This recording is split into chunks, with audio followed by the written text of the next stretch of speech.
انا ہدیناہ السبیل اما شاکرا و اما کفورا، ہم نے تو ہدایت کا راستہ واضح کر دیا ہے، چاہو تو شکر گزاری کی روش اختیار کرو، خواہ نہ شکری کی۔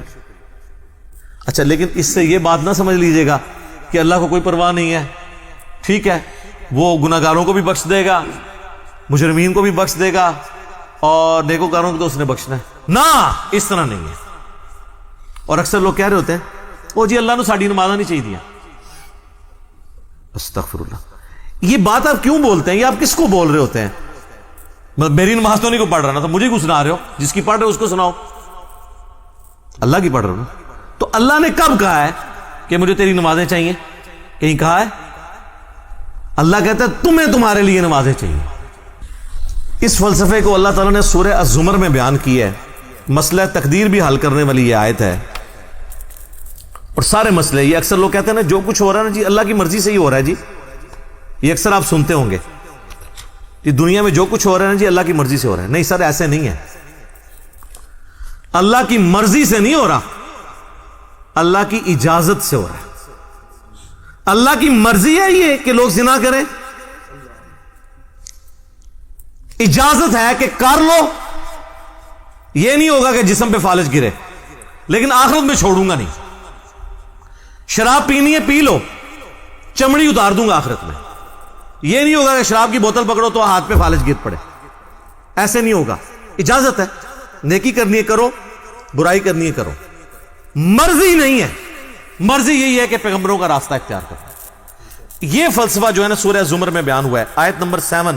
سر یہ 7 نمبر آیت تو آپ سارے اپنے قریبی لوگوں کو سنائیں، اپنے آفیسز میں سنائیں، اپنے دوستوں کو، گھر والوں کو۔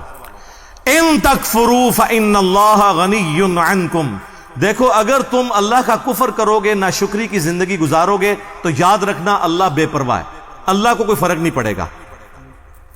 لیکن اس کا یہ مطلب بھی نہیں ہے کہ اللہ کو نہیں فرق پڑا تو اللہ تعالیٰ چھوڑ دے گا، نہیں۔ وَلَا يَرْضَى لِعِبَادِهِ الْكُفْرِ، لیکن میں کبھی راضی نہیں ہوں اس بات پہ کہ کوئی میری ناشکری کرے، میری نافرمانی کرے، میرا کفر کرے۔ وَإِن تَشْكُرُوا يَرْضَهُ لَكُمْ، اور اگر تم شکر گزاری کی روش اختیار کرو گے، یعنی اللہ کے تابع فرمان رہو گے، تو یہ اللہ تعالیٰ تم سے پسند کرتا ہے۔ وَلَا تَزِرُ وَازِرَةٌ وِزْرَ أُخْرَى، کوئی جان دوسری جان کا بوجھ نہیں اٹھائے گی، ہر شخص نے اپنے اعمال کا جواب دہ خود ہونا ہے۔ ثُمَّ إِلَىٰ رَبِّكُمْ مَرْجِعُكُمْ، اس کے بعد تمہیں لوٹ کر تمہارے رب کی طرف جانا ہے۔ فَيُنَبِّئُكُمْ بِمَا كُنْتُمْ تَعْمَلُونَ، پھر وہ تمہیں خبر دے دے گا جو کچھ تم دنیا میں اعمال کیا کرتے تھے۔ إِنَّهُ عَلِيمٌ بِذَاتِ الصُّدُورِ، بے شک وہ تو سینوں کے چھپے ہوئے رازوں کو بھی جاننے والا ہے۔ اللہ اکبر۔ یار اللہ سے کون بھاگ سکتا ہے؟ میرے بھائی آپ اپنی داڑھیوں سے، پگڑیوں سے، نمازوں سے، تسبیحوں سے دنیا کو دھوکہ دے سکتے ہیں، قانون کو چکما دے سکتے ہیں، اللہ سے بھاگ کے کہاں جائیں گے؟ اللہ تو اتنا باریک بین ہے کہ جن لوگوں کی نماز، حج، زکوٰۃ بھی لکھے ہوں گے نا قیامت والے دن، فرشتوں نے نیکیوں کے ڈھیر لگائے ہوں گے، اللہ 0 سے ملٹیپلائی کر دے گا۔ اللہ سے بڑا ڈر لو سر، اللہ بڑا ڈاٹا جائے۔ ہاں اللہ والے بن جاؤ تو اللہ سے زیادہ کوئی شفیق نہیں ہے، لیکن اللہ کے نافرمان ہیں تو سر اللہ بڑا ڈاٹا جائے۔ مسلم شریف میں حدیث ہے سب سے بڑی 3 نیکیاں کون سی ہو سکتی ہیں؟ تینوں نیکیوں کے بارے میں نبی علیہ السلام نے کہا کہ یہ کرنے والا بھی جہنم میں چلا جائے گا۔ نمبر 1 آپ نے فرمایا قیامت والے دن اللہ تعالیٰ ایک شہید کو اٹھائے گا اور پوچھے گا میں نے تجھے اتنا کچھ دیا، اچھی صحت دی، تو نے میرے لیے کیا کیا؟ وہ کہے گا یا اللہ جان سے قیمتی کون سی چیز تھی تیرے لیے دے دی۔ تو اللہ تعالیٰ فرمائے گا تو نے جان اس لیے دی کہ لوگ تجھے بہادر کہیں، تو دنیا نے تیری بڑی تعریف کی، تو دنیا سے اپنا اجر لے چکا ہے، میرے ہاں کوئی اجر نہیں، اوندھا منہ کر کے جہنم میں۔ فرشتوں نے اسے شہید لکھا ہوا ہے، اللہ نے کہا نو، آپ اپنی نیکیوں سے فرشتوں کو بھی دھوکہ دے سکتے ہیں۔ فرشتے تو ظاہری مال کو لکھیں گے، ہاں جی تو یہ حساب کتاب تو بس اس خانہ پوری ہے، اصل میں تو اللہ تعالیٰ خود حساب کرنے والا ہے۔ اللہم حاسبنی حسابا یسیرا، آمین۔ پھر اللہ تعالیٰ ایک سخی کو بلائے گا کہ اتنا مال دیا تھا تو نے کیا کیا؟ وہ کہے گا یا اللہ جو بھی مجھے جگہ ملتی تھی نا کہ یہاں پہ تو نے خرچ کرنے کا کہا، میں نے کوئی جگہ نہیں چھوڑی کہ وہاں پہ خرچ نہ کیا ہو۔ اللہ تعالیٰ فرمائے گا تو نے اس لیے خرچ کیا کہ لوگ تیری تعریف کریں کہ یہ بڑا سخی ہے، تو دنیا میں تیری بڑی تعریف ہوتی تھی، میرے ہاں تیرے لیے کوئی اجر نہیں ہے، اوندھا منہ کر کے جہنم میں۔ پھر قرآن کے قاری کو بلایا جائے گا، اللہ تعالیٰ کہے گا میں نے تجھے قرآن دیا تھا، تو نے میرے لیے کیا کیا؟ کہے گا یا اللہ میں نے اتنے لوگوں کو قرآن سکھایا، قرآن کی تعلیم دی۔ اللہ نے فرمایا یہ اس لیے کہ لوگ تجھے قاری کہیں، تو دنیا میں تیری بڑی تعریف ہوئی، تیرے نام سے پہلے بھی 8 دمیں ہوتی تھی، بعد میں بھی 10 دمیں لگتی تھی، یہ میں اس کی تشریح کر رہا ہوں۔ پھر لوگ کہتے ہیں نہیں دیسی تو لکھے ہی نہیں ہوا، دیسی اتنا کوئی نہیں لکھا ہوتا، وہ آپ کڑنا ہوتا ہے بچوں، کیونکہ قرآن پرانا نہیں ہوتا۔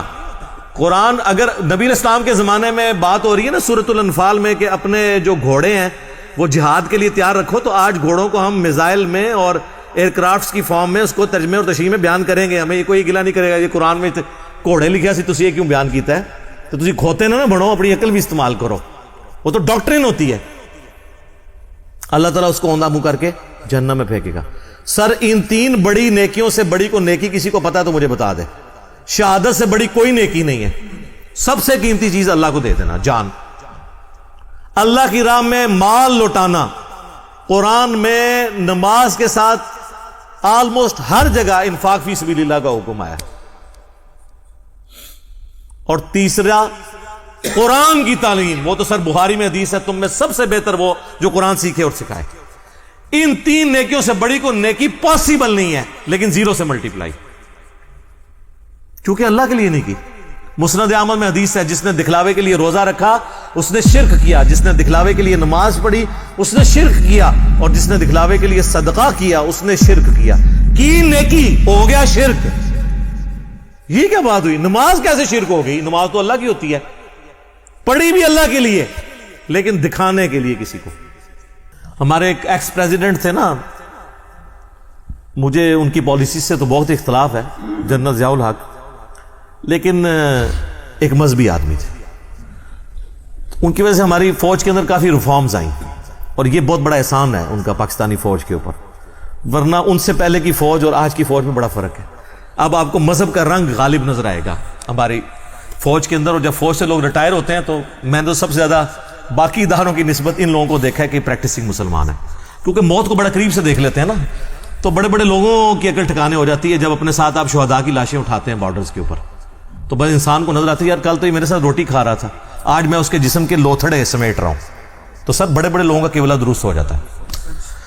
تو جنرل ضیاء الحق صاحب چونکہ نمازی تھے بڑے پکے، تو ان کے ساتھ جو لوگ ہیں نا انہوں نے مجھے بتایا کہ جب وہ نماز جاتے تھے لوگ بغیر وضو بھی ساتھ پیچھے کھڑے ہو جاتے تھے، ان کو نماز پڑھنے کا تو موڈ نہیں ہوتا تھا، اور وضو تو ایک تردد ہے نا، اور وضو کسی کا چیک تو نہیں ہو سکتا سونگ کہ اس کا وضو ہے یا نہیں ہے، تو وہ اس پر ٹوٹل پورے، جس طرح ہمارے یہاں پہ کئی پولیٹیکل لیڈرز کے لوگ جنازے پڑھنے کے لیے صحافی بھی آئے ہوتے ہیں، اگر آپ ان سے نماز سنیں نماز بھی نہیں آتی اور جنازہ پڑھنے کے لیے آئے ہوتے ہیں، ادھر سوٹیں لگا رہے ہوتے ہیں، ادھر میسیج دیکھ رہے ہوتے ہیں، ساتھ ہی جنازے کی اناؤنسمنٹ، جنازہ پڑھا، نہ ان کو دعا آتی نہ وضو کیا ہوتا ہے، الا ماشاء اللہ، یعنی یہ نا آپ کہیں کہ میں ساروں کے لیے بات کر رہا ہوں، تو وہ ساری اس طرح کی جو نمازیں پڑھ رہے ہوتے ہیں وہ تو دکھلاوے کی ہو رہی ہوتی ہے نا، اللہ کے لیے تو ہو نہیں رہی ہوتی ہیں۔ تو استغفر اللہ الذی لا الہ الا ہو الحی القیوم واتوب الیہ من کل ذنب واتوب الیہ، آمین ثم آمین۔